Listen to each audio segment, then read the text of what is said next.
So at the outset, I would like to thank Manage for giving me this opportunity today. As Dr. Shailen has already mentioned, this is a very new concept and recently launched last month only by our Honorable Prime Minister. And it is the process is still evolving. However, it is very important seeing to the overall agriculture and fertilizer sector of the country as well as the overall national economy of the country. So that's the justification that why new concept one nation one fertilizer was launched last month. So we'll be understanding more and more as and when I progress. So let us go ahead. Uh, so one nation, one fertilizer. This is the symbolic picture of Bharat Urea, or for that matter, Bharatiya Jan Urvarak Pariyojana is the scheme or is the initiative by the central government, and this is uh, the symbolic picture of released by the government of India about Bharat Fertilizer or Bharat Urea for that matter. This is the symbol that I am showing. This is the symbol that was released by the government of India on One Nation, One Fertilizer. I will try to cover the subtopics, give a brief overview of Indian fertilizer sector, then little bit background of One Nation, One Fertilizer, the basis behind why, what was the need, and how it was evolved, and what was the forces that we could see the evolution of such initiative by the government of India that is little away from the conventional system. So little bit about concept and the present fertilizer subsidy as allocated by government of India, then government notification that was released on One Nation One Fertilizer, then how it was rolled out, and it is very new one, as I mentioned last month only. It has been initiated. Some key facts on One Nation One Fertilizer, and at the towards the end, some I try to flag some challenges, what it could pose, some possible challenges, because after it rolls out, then we'll be able to know more and more drawbacks or disadvantages, or having said that, what will be the actual benefit on ground and actual benefit by the main beneficiary, our farmers. So and I will end with some conclusions. So going forward, let us first try to understand about the Indian fertilizer sector. Uh, as we all know, India is a global player in terms of fertilizer production, consumption, and of course, export import as well. And India ranks second only after China in production and consumption overall. And if we look closely, we'll find that for nitrogenous fertilizer production, India ranks second after China, and India and third is USA. In phosphatic fertilizer also, India ranks second after China. And as far as consumption is concerned, overall we are again second after China, uh, and higher than USA. And but if you see the breakup, you will find that India ranks second after China, and the third is USA, and Brazil is fourth one in case of nitrogenous fertilizer consumption. In case of phosphatic fertilizer consumption, India again ranks second after China, uh, but Brazil is third and US is fourth. But if we see overall potash consumption, as we know that there is no own reserve in the country, so 100% of the potassic fertilizers are all imported from outside.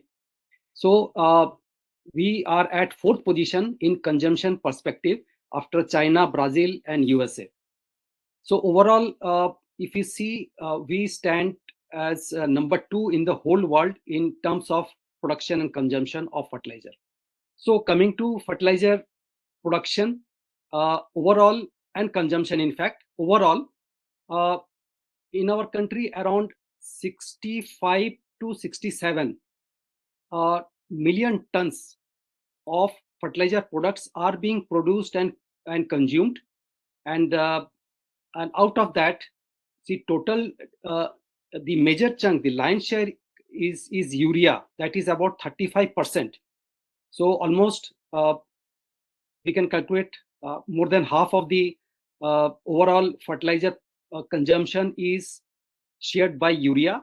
And the second one is DAP, diammonium phosphate, that is phosphatic fertilizer, which is close to 12 or 13 million tons per annum. And then comes muriate of potash, that is potassic fertilizer, which is around 3.5, around 4 million tons every year. And after that, single superphosphate, which is another phosphatic fertilizer, which contains 16% P2O5, which is around 4 to 5 million tons, just as a ballpark number. So, and apart from that, these are the mainstream fertilizer, that is bulk, we call bulk fertilizer, nitrogenous, phosphatic, and potassic. And other than that, there are secondary element fertilizers like sulfur fertilizers containing sulfur, as well as micronutrients fertilizers like zincated fertilizer or boronated fertilizer, like that. So here we'll cover mostly the bulk fertilizers, which are actually being covered under the One Nation One Fertilizer. Actually, One Nation One Fertilizer uh, is concerned with the fertilizer in which government is providing subsidy, the mostly the subsidized fertilizer in which government has a stake and investment.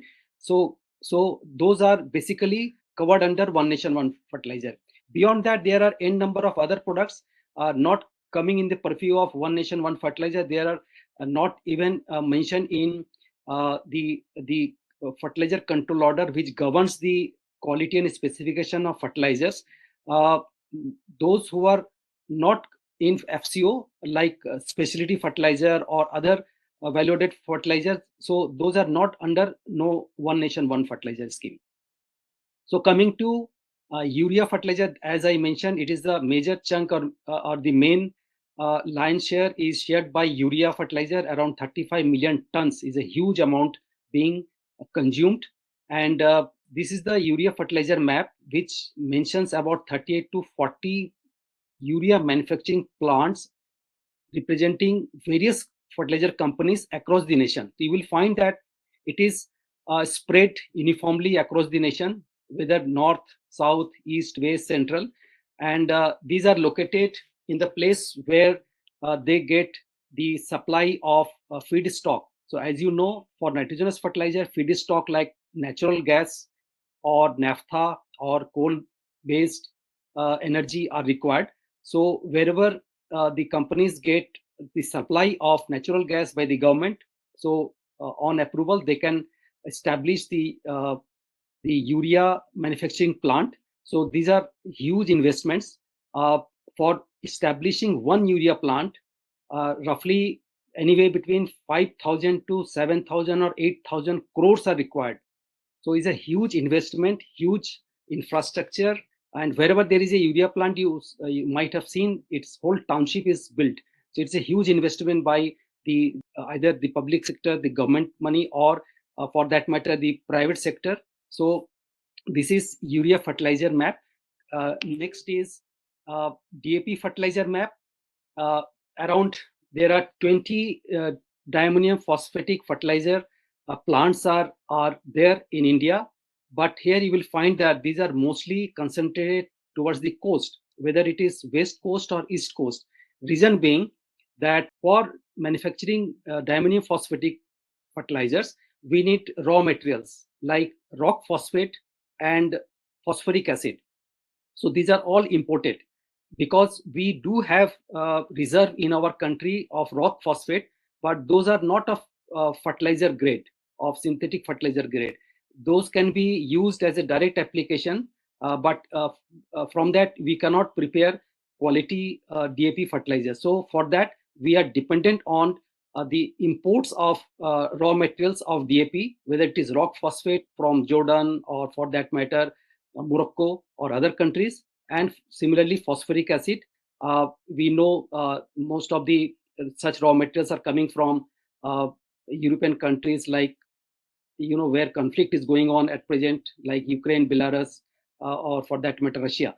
And so these are all concentrated towards the coast.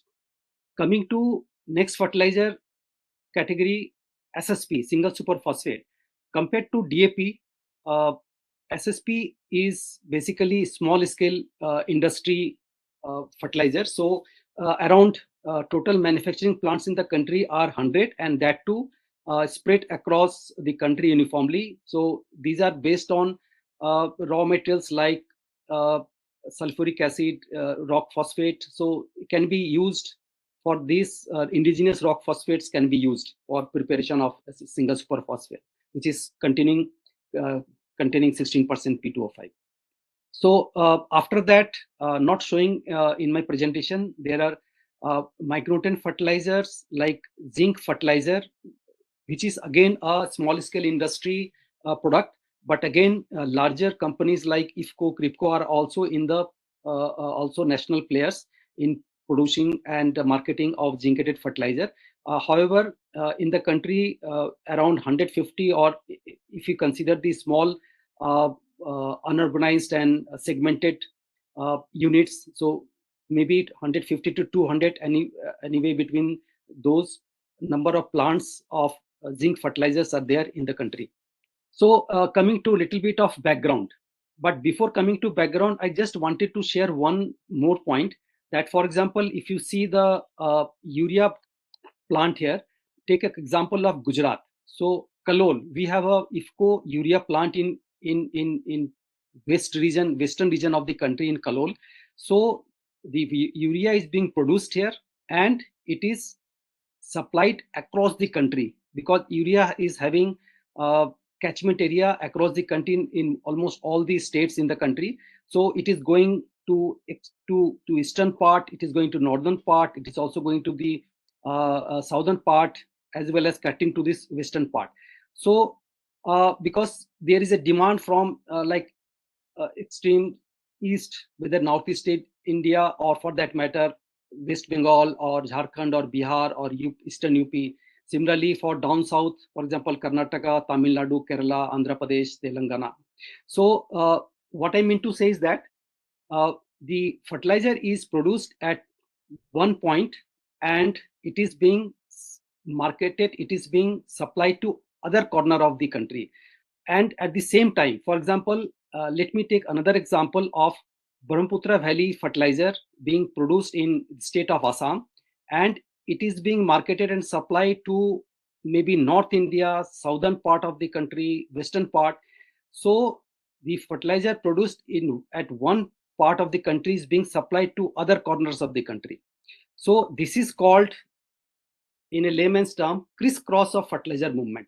It incurs huge logistic cost, because movement of 65 million tons of fertilizers across the country, you can imagine very well that how much infrastructure, how much transportation, how much logistics are involved, and how much cost is involved.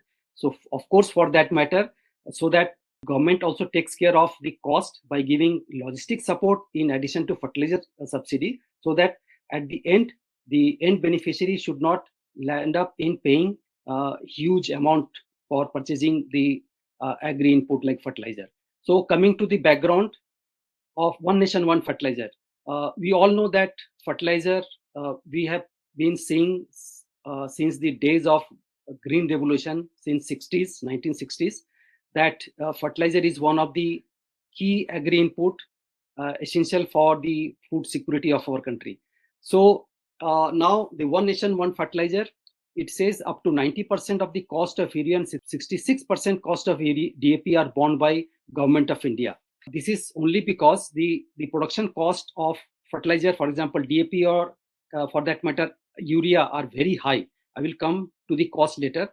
So, and government has fixed the MRP so that farmers are not paying high for catering their crops for purchasing for purchasing fertilizers. So government fills the gap between production cost and the minimum retail price MRP. That portion is called subsidy.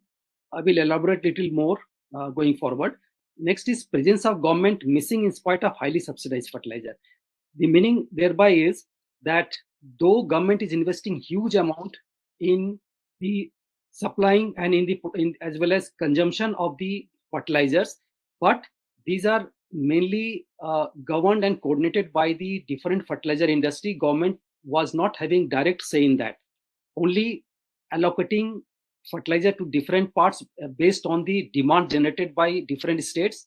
That was being monitored and coordinated by government, and the fertilizer subsidy was being released and allocated to different companies.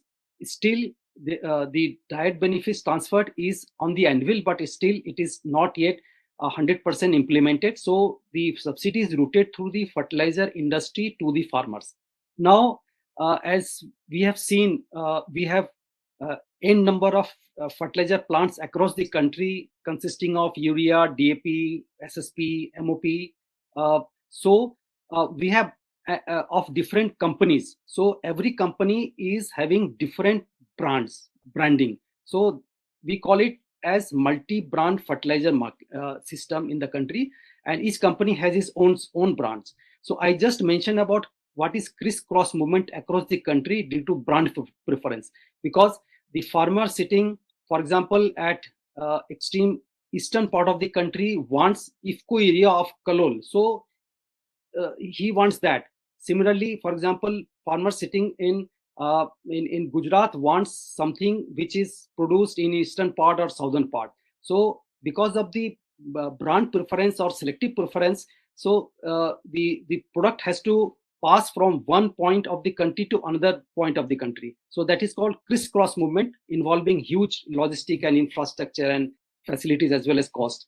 That involves high freight subsidy by rail and road, because it generally bulk fertilizer generally are moved by rail and road. So many companies are involved in packaging and marketing of their brand. Naturally, they are involved in packaging and branding and for marketing of their products. So One Nation One Fertilizer is basically single brand and single logo concept. So highlights single brand across all the fertilizer products of different companies across the country. Uh, Let us see in details in the next slides. There are n number of brands I mentioned. These are some of the pictures of some reputed fertilizer companies involving, say, for example, IFCO, CRIPCO, NFL, Coromandel International, GNFC, GSFC, Nagarjuna Fertilizers. There are n number of companies, Yara International. So these are some of the pictures of the brand being produced and marketed by different companies across the country of different fertilizers. So there are all, about 34 urea units of 21 companies. Of course, it was actually around 38 to 40, but some of the companies are still waiting for its again revival. You might have heard about FCI old urea plants. Those were shut down initially because of the problem of availability of raw materials. Those are being revived by the government of India. So altogether it will touch 40, or maybe it will exceed 40. So imported urea, there are 3 state trading entities and 8 fertilizer marketing entities called FME. And overall, as I mentioned, there are 20 PNK units of 15 companies and substantial import. So coming to the concept, fertilizer subsidy scheme to be named as Pradhan Mantri Bharatiya Jan Urvarak Pariyojana, in short PMBJP. So Pradhan Mantri Bharatiya Jan Urvarak Pariyojana is the name of the scheme of One Nation One Fertilizer, which envisaged pilot was run with imported urea initially, and reaching out of 12 crore farmers, and which reduces crisscross movement across the country. And it has done co-branding with fertilizer companies, and it was printed on one side of bag, so it was very user friendly by the farmers and easy to read all the details of the fertilizer specifications. So coming to fertilizer subsidy, this information was procured from Fertilizer Association of India, FAI statistics. If you see latest fertilizer subsidy around, say, 2019-20, we'll find that it is in crores. So 81,000 crores were allocated for fertilizer subsidy by the government of India. Going forward in 2021, it increased to 1,34,000 rupees for towards the first fertilizer subsidy.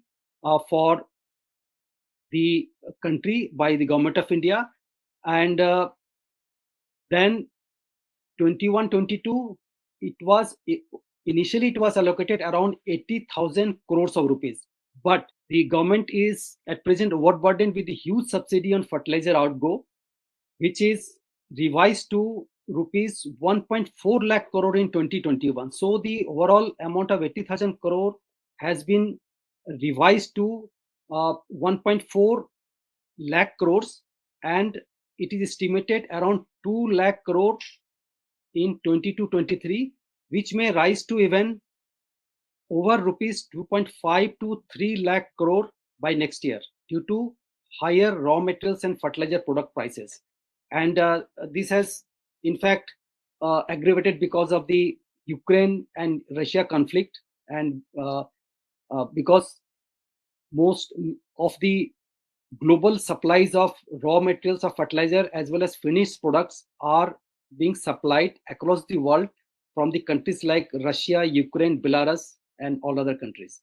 So that has really had a very bad impact on the overall uh, availability as well as prices of raw material as well as finished product in India, similarly in other countries as well. So cost of urea and import versus MRP. Let us see this case study. So as we know, we have urea being produced in our country is around overall consumption is around 35 million tons, out of which domestic production is around 25 million tons, and imported is around 9 to 10 million tons. So the cost per ton comes around 30,000 for domestic, and for imported it is 54,000. So per bag of 45 kg, we know that the urea bag per unit bag is 45 kg. It has been reduced from 50 kg. Per bag, it comes to 1,350 rupees. And for domestic and for imported, it is 2,433. Whereas the MRP is fixed by the government of India because urea is highly controlled and it doesn't come under, there is one policy of government called nutrient based subsidy scheme. So nutrient based subsidy scheme is only valid for phosphatic and potassic fertilizer. Urea is out of the gambit of NBSS policy. That's why it is highly controlled. So it's statutory controlled by the government of India, and that's why the MRP or the price of urea is fixed per bag, that is 266.50, both for domestic and imported. So the balance amount, the subsidy per bag, you can see. So 1350 minus 266, it's more than 1,000, 108384. That is 80% of the total cost of urea is borne by the government. Similarly, for imported fertilizer, uh, about 90% of the cost is borne by the government of India. So that is a huge subsidy outgo. So on an average, and not only that, on an average, rupees 4,000 crore is spent as freight subsidy annually on urea movement across the country. So this is the one that I was mentioning, crisscross movement. It has an impact of 4,000 crores across the country. So the government of India provides this money so that the price of the fertilizer at the farmer's end, at the farm gate end, is controlled.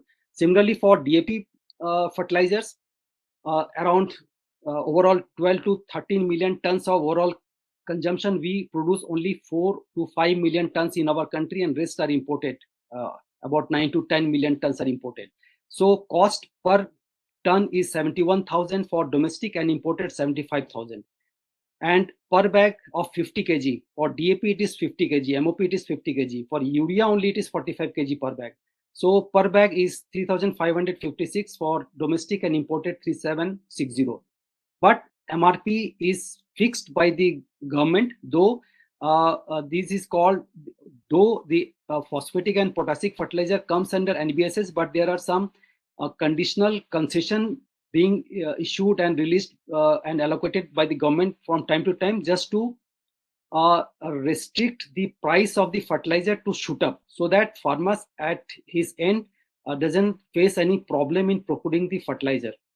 So per bag has been fixed by the government at 1,200, both for domestic and imported. So now we can see per bag. This is the previous figure. So 34% is borne by government through the subsidy. for domestic, and for import it is 32%. But the present subsidy on DAP is 2,500 per bag. That is 66% of the at present is borne by the government, and the MRP has been raised to 1,350 per bag. So for movement of DAP and phosphatic fertilizer, around 3,500 crore is spent as freight subsidy annually by the government. Government notification, yes, government first notified on 24th August 2022 about the initiation of Nation One Fertilizer, giving the logic and background of this scheme.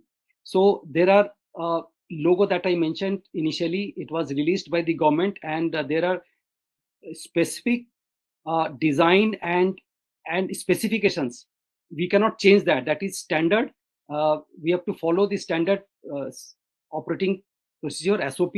For example, the urea, now it will be named as Bharat Urea, and the bag will look like this, and the background color is yellow for urea, Bharat Urea. And similarly for DAP, now it will be called as Bharat DAP, and the background color is light green, along with all other specifications that I will briefly mention in next slides. Muriate potash in light pink color, and similarly for NPK complexes, dark green color. Similarly for other fertilizers, I have shown only 4, for example. So before launching, so pilot was run, and the rollout was studied. So first of all, stakeholder consultation was done across various experts in various fields, and then issue of notification under FCO was done, followed by awareness generation among farmers, fertilizer companies, KVKs, SEUs. Then advertisement in print, visual, and social media was done. Then lead time to fertilizer marketing entities for conversion to new bag design, and it was finally rolled out on 17th October. So this is the picture, Honorable Prime Minister launching the One Nation One Fertilizer scheme, and Honorable Agriculture Minister, Honorable Fertilizer Minister also seen in the picture. And it was done in IRE Pusa, New Delhi. So One Nation One Fertilizer, basically companies are bound to sell fertilizer under a single brand name of Bharat. So now brand is unified as Bharat. So different fertilizer categories will be called as Bharat Urea, Bharat DAP, Bharat MOP, Bharat NPK, irrespective of the company that manufactures. So this is the specification of the bags, how it will look like. So if you see, for example, let us take the case of Bharat Urea. So it will also mention actual cost of the urea material content in this bag of 45 kilo. And it also mentions what is the subsidy being allocated, being given by provided by the government, and what is the maximum retail price, MRP, of the product. So farmers will be able to know that what is the actual cost of this product, and what is the subsidy being invested by the government, and at what price he is getting. So everything is mentioned, and it is having one uniform logo, and the brand, that is Bharatiya Jan Urak Pariyojana, the scheme, and with the brand of Bharat Urea, only one uniform brand of fertilizer, different fertilizer categories. Then these all specifications are mentioned in 2/3 space of the fertilizer bag, and remaining 1/3 will be in which the marketing company can mention their details along with the name of the fertilizer company and message to the farmer, for example, for any call centers number or any inquiry number, so that farmers can call the company representative in case of any query or any feedback. And at the margin, the brand will be mentioned. For example, Bharat Urea is mentioned in 16 Indian languages. So this is in as a standard SOP, standard operating procedure of specification of fertilizer bags. So similarly, Bharat DAP also is mentioned, and these are the representative pictures released for the Bharat Urea and Bharat DAP as well. So now coming to some of the key facts. The One Nation One Fertilizer, as I mentioned, scheme or Pradhan Mantri Bharat Jan Urvarak Pariyojana was launched by the Honorable Prime Minister on 17th October at IRE Pusa, New Delhi, just mentioned. And through these 3.5 lakh fertilizer retail shops has to be converted to Pradhan Mantri Kisan Samruddhi Kendras in a phased manner to cater to a wide variety of needs to the farmer, through which farmers will be able to get the fertilizer and other agri input for their farming system. In this launch ceremony, around 1 crore farmers witnessed the historic launch. Some were present in person in Pusa Mela ground, as well as rest are connected through uh, virtual mode, online mode. Under the scheme, all types of fertilizers, whether urea, DAP, NPK, will be sold under the single brand name Bharat. The scheme seeks to standardize fertilizer brands across India, regardless of the company that manufactures them. It aims to remove all confusions related to quality of fertilizers and their availability. So now it is expected that farmers will not have any confusion about the specification or about the quality of fertilizer, because all are having under one roof, under one scheme, under one brand. So earlier retailers were pushing the sale of certain brands to get higher commission, and manufacturers are promoting their own products through targeted advertisement campaign. This creates misconception of fertilizers, forcing farmers to costlier alternatives, which increases the prices of the fertilizers significantly. So now the new scheme is expected to minimize the cost of fertilizers and increase their marketing, increase their availability in the market. So that is the plus point, the benefit, the core benefit of this scheme, that it will minimize the cost of fertilizer and increase their availability in the market. So coming to next points, creation of a single brand for all fertilizer will reduce the cross-country movement of fertilizer, as just mentioned, resulting in large freight subsidy that will be saved. So it will be big saving by uh, uh, the country. It will bring down competition between different manufacturers and ensure sufficient supply of fertilizers in available across India. It will unify the fertilizer brands across India, because now brand will be unified as Bharat Fertilizer. Under the new rule, the fertilizer manufacturers are mandated to promote their product under the brand name Bharat. They will be permitted to advertise their brand name, logo, and other related information about the product on only 1/3 of the surface of the bags. Remaining 2/3 of the surface of the bag space will display the Bharat brand and Pradhan Mantri Bharatiya Jan Urvarak Pariyojana logo. For all fertilizer companies, state trading entities, STEs, and fertilizer marketing entities, FMEs, are the brand name for urea, DAP, MOP, and NPK complexes will be Bharat Urea, Bharat DAP, Bharat MOP, and Bharat NPK complexes.